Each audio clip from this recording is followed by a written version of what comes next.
Now to a story that we are following very closely. A major port strike is looming along the East and Gulf Coast.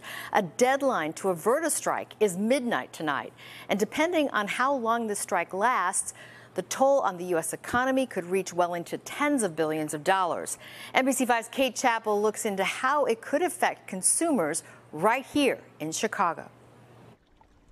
The International Longshoremen's Association, or ILA, is set to go on strike at midnight, and experts worry supply chain disruptions could be reminiscent of the pandemic era. Longer term, a good rule of thumb is for every day the strike lasts, there's probably going to be about a week of supply chain disruption trying to work through the backlog at the ports. The biggest sticking points between the union, representing 85,000 dock workers, and the ports, Southern Illinois University professor Dr. Gregory DeYoung says pay and protections from automation. They've actually asked for a stop or a ban on automation projects, which from a management standpoint and from the Maritime Association really seems like that's a no-go for them. The work stoppage would close 36 ports from Maine to Texas. They handle about half of the goods shipped into and out of the U.S. It's probably about $5 billion a day of both imports and another $5 billion of exports. DeYoung says the impact won't be felt immediately, but a lengthy shutdown could lead to shortages and price increases as the holiday season approaches.